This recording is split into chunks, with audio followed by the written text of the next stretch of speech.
like you just turn into a way better athlete, way better hitter. You just react. So you're Exactly. not sitting. Yeah. You're not sitting on the pop-up curveball or the. Arteaga drives one to center. Miller hustling over. Diving catch by Ian Miller. A great catch. 3, 2, 1. Hello, everybody. Welcome back to another episode of the 9 Hole Podcast. This is your host, Ian Miller. Today, I am joined by Braden Reed, a second-team all-conference infielder from Cuyahoga Community College, if you will. Am I saying that right? Cuyahoga, man. How? Yeah, Cuyahoga. Yep, you got it. Well, it's a pleasure to have you here, bro. You had a monster sophomore season, and I wanted to talk to you about it. But first off, dude, how are you doing, man? How's life for you right now, and kind of where are you at in your process, baseball-wise? First of all, thanks for having me on. You know, it's an honor to be on here. Of course, brother. So right now with baseball, we finished up a few weeks ago. I finished my sophomore year. Recruiting starting to pick up as the schools are finishing up their season. So, yeah, recruiting's picking up, working a little bit, getting into the summer season. Just grinding. Absolutely. Love that, dude. Love that. So I wanted to have you on here because I hear me here at the 9 Hole Podcast, man. I'm aiming at providing info and insights to the next generation of baseball players, dude. And so the reason for the 9 Hole name is that I was fortunate enough to make it to the big leagues in the 9 Hole. And so what I'm trying to do is I'm trying to speak to the next generation of 9 Hole hitters like me, that weren't first rounders, that weren't full ride dudes to D1 schools, that aren't 6'10", throwing 100 miles an hour, dudes like you and I that have to scratch and claw and grind to put up numbers and maximize our careers, brother. So I wanted to have you on. You started this season 0 for 15. So you started this year in an 0 for 15 rut that for some people might be tough to get out of, especially that young. Dude, if you start the season on the back foot like that, sometimes it's tough to get a handle on it before it starts spiraling out of control. And then there's the whole season for subpar numbers. You finished the year with a 370 batting average, starting 0 for 15, dude. Please walk us through that. I'm going to ask you specific questions off of that, dude, but was it a specific idea, approach, thought process? Like, dude, what worked for you and why? So, yeah, starting out, we went down to Cleveland, Tennessee, played Cleveland Community College. I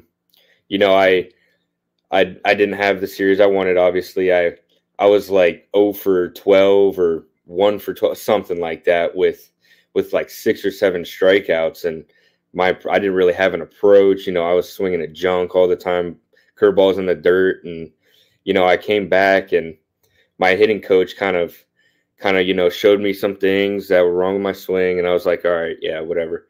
I'm not a big swing guy when it comes to the season, obviously.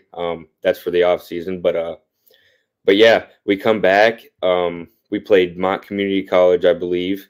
And then I was actually 0 for 5 the first day. So we played double headers. It's 7 double headers each day. So the first day I was like 0 for 5 with like a walk or something, but it was like loud barrels. And that's after you had reached out and said, stick to that fastball approach, that 2-0 count, runner on third approach. We're doing damage just sitting on a fastball, and your athletic ability will take over. So I implemented that into my approach before that game. And I'm flying out to the warning track. I actually hit a ball straight off the pitcher's leg, rolled to the second baseman, and I got canned at first. But still, man, after that game, I realized this approach, I'm going to stick to it. I'm going to trust it. I might have been 1 for 18 at that point, actually. So that's crazy. That's crazy. So, yeah. So that really turned my season around after that. I think I didn't strike out for like a month or something. Multi-hit games like almost every game. I think I can count on my hand, how many times I didn't have a hit the rest of the season in a game. So that's just that's a thought so that is more so, in your words, like a thought process, or maybe Okay, so you would go to the plate thinking that you were in a plus count, regardless of the count. You would go in there thinking 2-0 count, man on third base. I'm going to look for my pitch, regardless of the count. I'm going to treat it like I am in an attack count, a hitter's count, and I'm going to hunt for a fastball. Yeah, exactly. So we're doing damage, and then when you're sitting on a fastball, your athletic ability will take over. And there's this compared to last year, like I have pictures of like me at contact, and I'm hitting curveballs like this far outside down the first base line and off speed below my knees, pulling it down the line for a home run. And I've never done that before. You know what I mean? Fair. Yeah. Backspin. Like even if you're sitting on a fastball, if you react to off speed pitches more, the ones that you like, and you can drive them better. Like you just turn into a way better athlete, a way better hitter. You just react. So you're not sitting. Yeah. You're not sitting on the pop up curveball or the fucking get me over changeup. You're sitting hard in the middle of the zone, and anything that comes out of his hand that is up, right? He leaves it up.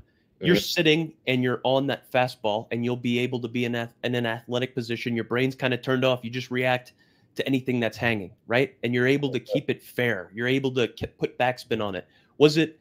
Did you pair this mentality, this mindset, this approach with a certain mechanic? I know you said like when the season's going on, dude, you're not extremely mechanical because that's more of an off-season build. Like, was there a certain mechanic or a certain fine tuning in anything that you did physically, or was it more so this mentality and this approach kind of shift? Yeah, like during BP, and even sometimes during the game, when I felt rushed, I would tell myself not to let my front foot come down. And I know that's super super new school style of hitting, but for me it slowed me down. Like, it was a way for me to slow myself down. I know there's a bunch of different ways to do it, but that's just what worked for me. Okay. I love that. I love that. So you were obviously able to implement everything that you were doing and put out a absolutely productive and fantastic sophomore season at Tri-C, dude. So you were able to turn the season around with a mindset shift, maybe with a new approach, not so much mechanical adjustments, but you were able to slow things down, both physically and mentally, emotionally, all that good stuff, dude.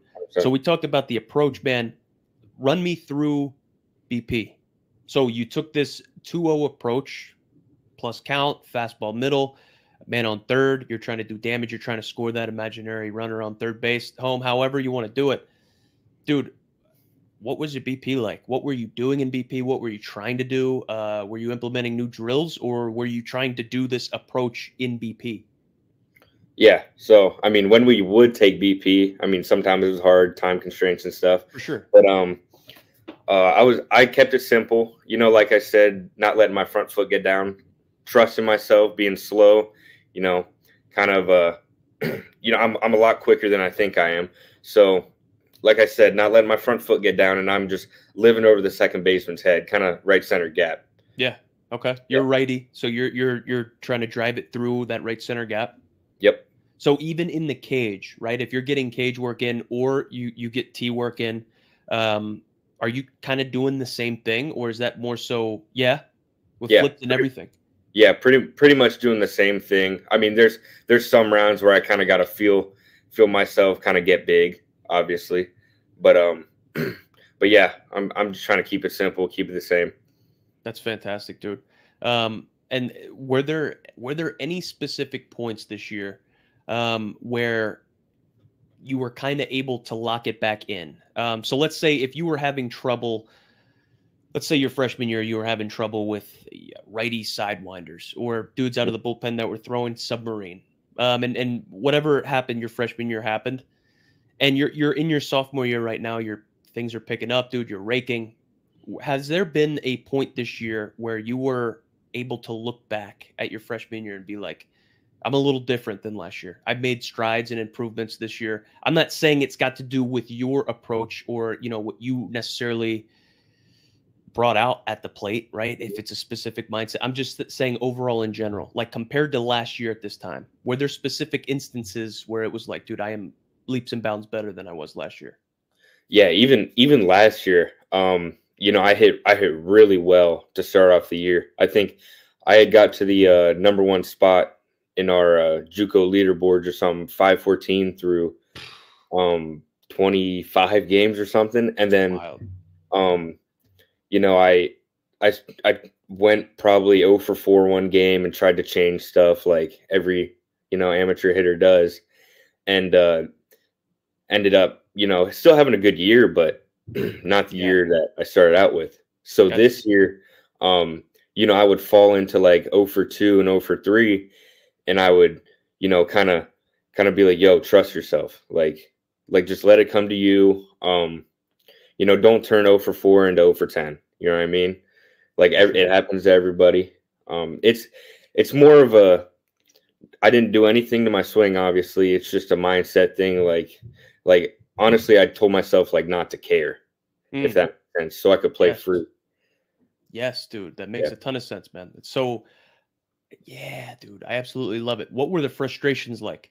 So this year, man, even if you tear the cover off of the ball and you finish your season hitting 370, which is insane, there are going to be some times, maybe a series or, you know, back-to-back games or a stretch of 10 ABs where things are not going your way. How were you able to deal with those frustrations, and how were you able to lock it back in? You know, I've seen a lot of things. I can't remember who said it online, but it was like, was I on time? Did I stick to my approach? Did I swing at a good pitch?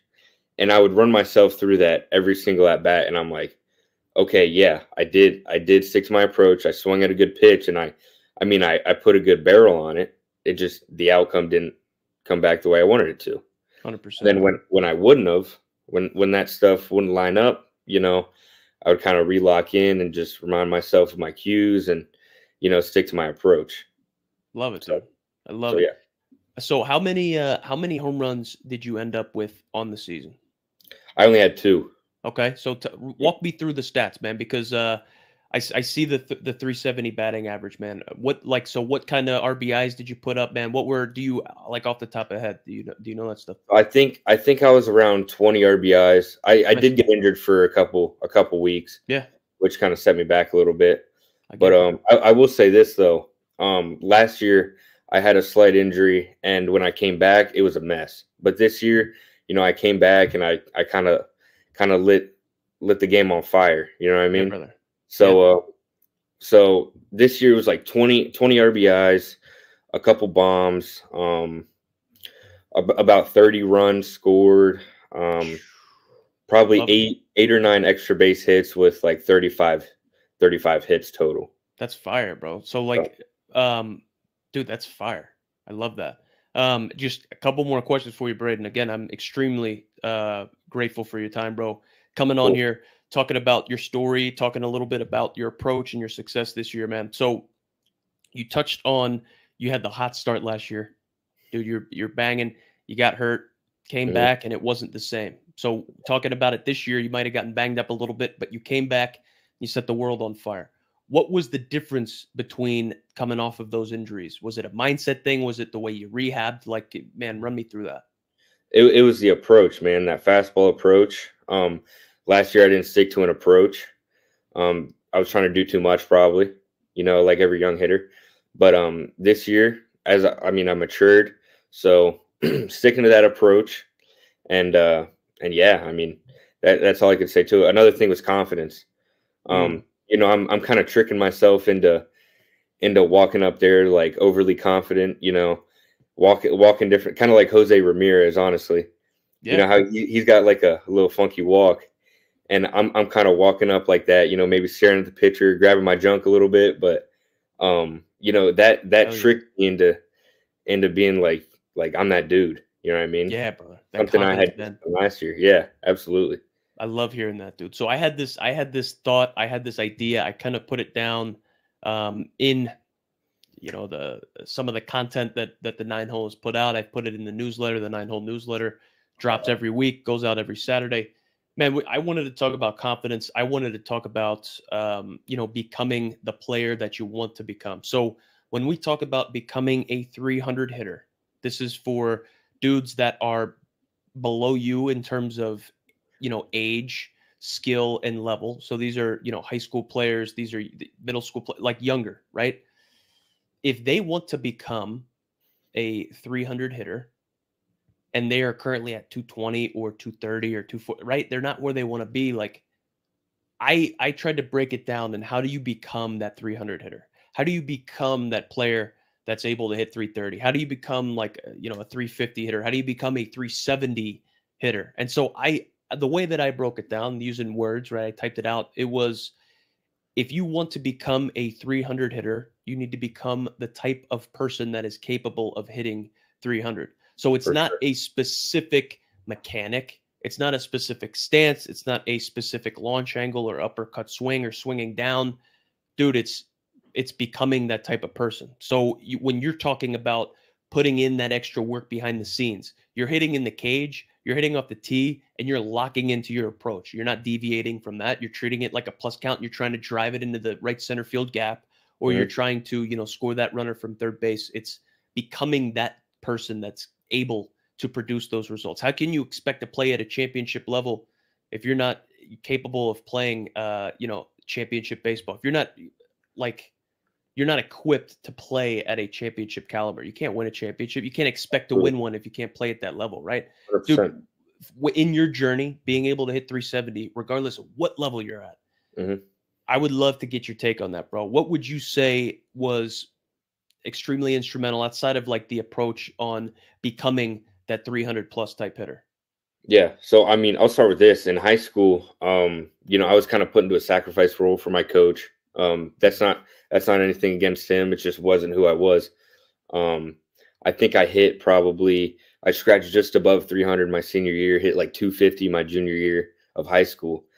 And then, I had one offer. I kind of filled out a Google form for Tri-C, and, I got the opportunity to play here. But yeah, I guess coming into the fall, it was just like a confidence thing. I kind of tricked myself into thinking like, I was a lot bigger than I was. Like it was a whole mindset switch. I was a completely different person with confidence than I was in high school when I got to college. Gotcha. And I started driving the ball all over the place and just stuff like that. Ended up like this year, I think I hit like 370 in the fall, which I had never really done before. And I'm like, okay, like this, I think this is who I am. Love that.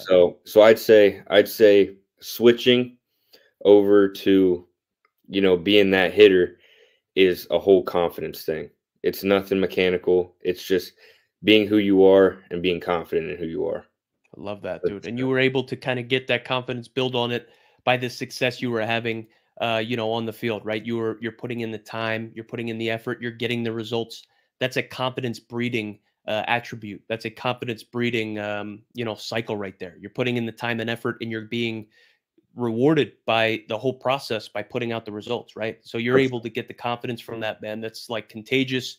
You stack those wins, you win the fall, and then you go out, you win the spring. You know what I mean? And then it like the sky's the limit, dude. So before I let you go here, brother, I just wanted to kind of what are you hoping to do these next, hopefully 1-2 years, right? Are you hoping to go to a specific spot, a specific, level, man? What are your hopes and dreams? And dude, what are you going to be able to offer, a program that wants a baller like you?